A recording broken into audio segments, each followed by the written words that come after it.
Salut à tous, aujourd'hui je suis allé voir au cinéma avec mon ami Eric Forestier, le nouveau film de Guillaume Canet qui s'appelle Rock'n'Roll. Rock'n'Roll. As-tu aimé le film? David, il faut développer, parce que oui ou non, ça ne va pas suffire. J'ai trouvé le film à la fois très irritant et très amusant. Qu'est-ce qui t'a irrité? Ce qui m'a irrité, c'est ce que je redoutais avant d'y aller, et c'est la raison pour laquelle d'ailleurs j'avais pas très envie d'aller voir le film, et je n'y serais pas allé probablement si tu ne me l'avais pas proposé. C'est-à-dire un côté entre-soi du cinéma. Et en fait, j'ai l'impression que le film dépasse vraiment cet écueil. On l'a surtout au début. Oui, on l'a au début, mais c'est-à-dire on l'a beaucoup. Je veux dire, il y a quand même un côté vraiment, comment dire, vis ma vie de star. Enfin, tu vois, un truc, voilà, je lève le voile sur. Évidemment, tout ça est complètement une fiction et en même temps avec des éléments de réel très forts, puisque c'est le vrai couple. D'ailleurs, je me disais en regardant le film, je me disais, tu vois, le cinéma américain quand il fait ça, il fait Tom Cruise et Nicole Kidman et ça fait Eyes Wide Shut. Ou bien il fait Steve McQueen et Ali Magro et ça fait Guet-apens de Peckinpah. Là, on a Guillaume Canet, Marion Cotillard et ça fait Rock'n'Roll, quoi. Enfin, il y a quand même... non, mais tu vois... Oui, mais là, dans les cas que tu cites américains, c'est quand même des vraies fictions. Là, il y a quand même, malgré tout, je pense, dedans pas mal de réalité. Même quand, regarde, il y a la séquence avec Yvan Attal, lorsqu'il dit, il se moque, il dit « Oui, mais moi, quand j'ai fait mon film... il parle du film qu'il avait fait avec Charlotte Gainsbourg. C'était différent, c'était une fiction. Ma femme est tombée amoureuse de l'acteur avec lequel elle jouait. Le film joue tout le temps sur cette ambiguïté. Qu'est-ce qui est vrai, qu'est-ce qui est faux, sur cette frontière. Et d'ailleurs, c'est vraiment une des choses intéressantes du film, c'est la ligne de crête sur laquelle il est tout le temps. Entre est-ce que je suis en train de voir un documentaire sur la vie de Guillaume Canet et de Marion Cotillard, ou bien est-ce que c'est une fiction avec des gens qui, étonnamment, leur ressemblent et s'appellent pareil. Enfin, pendant la première demi-heure, je me disais, mais c'est pas possible, je vais pas supporter de voir... Non, mais tu vois, je veux dire, c'est vraiment ce côté entre-soi du cinéma, c'est-à-dire on se regarde travailler, on se regarde filmer. En plus, c'est pas intéressant, je veux dire... nous, c'est notre métier, donc non, mais c'est pas intéressant. Connaît, tu crois? Mais non, c'est pas intéressant, un film en train de se faire, c'est pas intéressant. Ou alors ce film-là n'arrive pas à le rendre intéressant. Et moi, j'ai toujours eu un problème avec ça, avec le cinéma, filmant le cinéma. Enfin, je trouve que ça marche pas. Pour moi, ça marche pas plus dans la nuit américaine. Et j'ai vraiment un problème avec ça. Moi, il me touche la nuit américaine, parce que même si maintenant il est assez daté, et il est quand même malgré tout très juste dans les rapports humains, et il décrit la script, il décrit tout. Mais ce n'est pas le cas là. Mais avec un goût fétichiste, tu vois, qui m'exaspère. Il y a du fétichisme complètement. La grande qualité du film pour moi, c'est qu'il fait exploser ce moule de l'intérieur, en n'hésitant pas à aller vers la monstruosité du personnage. Et vraiment, je trouve qu'il n'est pas timide avec ça. Enfin, aussi bien comme acteur, on sent qu'il s'amuse énormément de ça. Il n'est pas timide. Moi, c'est ce qui m'a beaucoup plu. Voilà. C'est qu'à un moment, je me suis dit... Une vraie folie, quoi. Ça peut être le petit film gentil, il fait son 8,5 à la française. Et en fait, non, il va loin.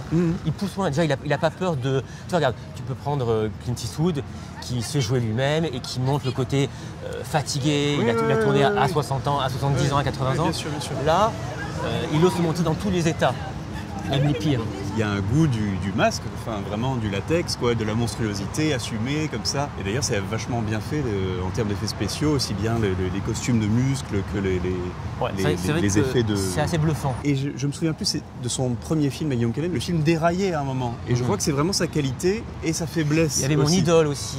Voilà, c'est ça. Dans tous ces films, il y a un déraillement. C'est Mon idole. C'était le premier, oui, c'était un court-métrage qu'il avait fait. Et vraiment, je me souviens, le film déraillait à un moment et ça devenait vraiment intéressant. Ça avait presque un côté un peu Buñuel. Il finissait par se tirer dessus, comme ça, il était dans son costume de lapin et tout. Enfin, il y avait toujours cette espèce de joie un peu enfantine du déguisement chez lui, j'ai l'impression d'ailleurs. Parfois, on est à la limite de l'absurde, on est même à la limite... Mais et là, entre l'absurde et... Parce que ça reste une comédie. Et je trouve que cette comédie, elle a des éléments d'acidité auxquels je ne m'attendais pas. Je m'attendais vraiment à pas l'aimer. Et au fond, tu l'aimes. Je l'aime bien. Tu sais, moi, en commençant ce programme justement de sortie ciné, ça a été justement pour me bouger et aller voir aussi des films que je ne serais pas allé voir. Il faut dire quand même un truc que Guillaume Canet, il est... Je ne sais pas comment toi tu le vois, mais il est, comme acteur, c'est un bon acteur, et il est extrêmement sympathique et drôle. Et il a 42 ans, il fait l'enfant et ça marche. Et c'est assez émouvant. Tiens, parlons-en, parce qu'au fond, regarde, le film, moi, quand j'ai vu la bande-annonce, je m'attendais à avoir un film sur la crise de la quarantaine. Ouais. La crise de la quarantaine, ça revient très tôt. C'est quelque chose qui nous touche en plus. Ouais. C'est entre 35 et 45 ans. Ouais, je vois pas de quoi tu parles. Non, pas du tout. Et dans la crise de la quarantaine, on se dit quoi? Le côté, tout d'un coup, je trompe ma femme, je trouve on y croit à un moment qu'il peut y avoir ça. Il y a une séquence justement qui est dans la bande-annonce qui nous ferait croire qu'il l'a trompé, et pas du tout. Et ça j'aime bien justement. Il n'est pas paresseux là-dessus. Non, c'est encore une attente possible qui est déjouée. Qui est déjouée, voilà. Il déjoue au fond de ce qu'on peut s'attendre de la crise de la quarantaine.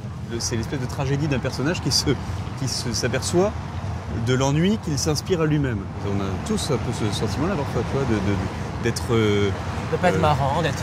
j'aime pas le terme de... C'est pas ordinaire, mais d'être chiant. D'être terriblement conforme, enfin normal, tu vois. Il essaie justement le côté rock'n'roll, qui est le titre du film, quand même, mais en fait c'est une phase.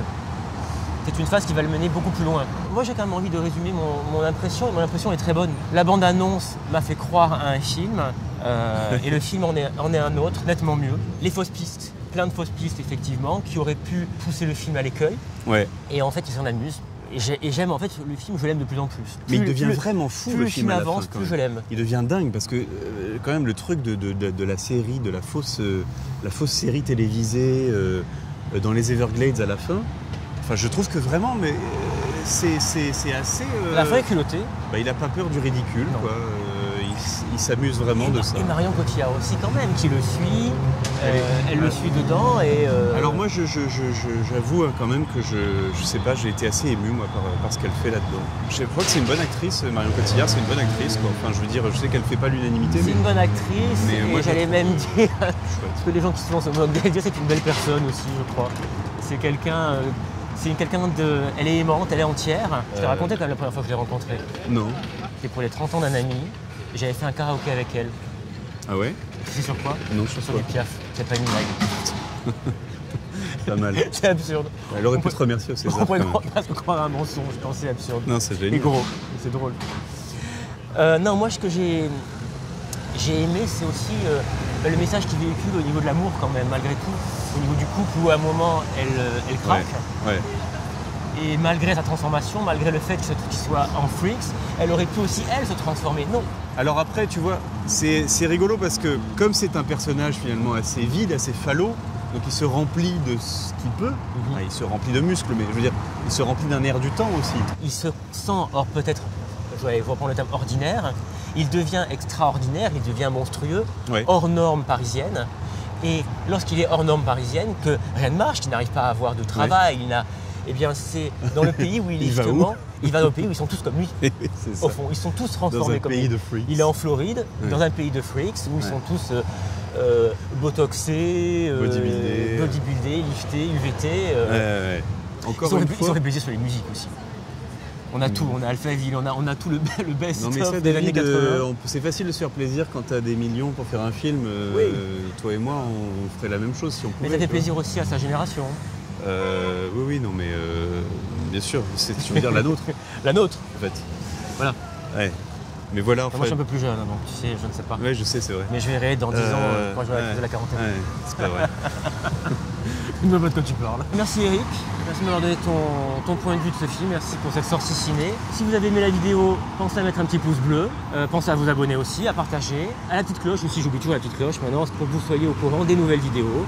Voilà, je vous embrasse tous et je vous dis à très très bientôt pour une prochaine sortie ciné. Bye bye. Salut. C'est cool, non? Bah oui, écoute. Qu'est-ce que t'en penses? Très bien.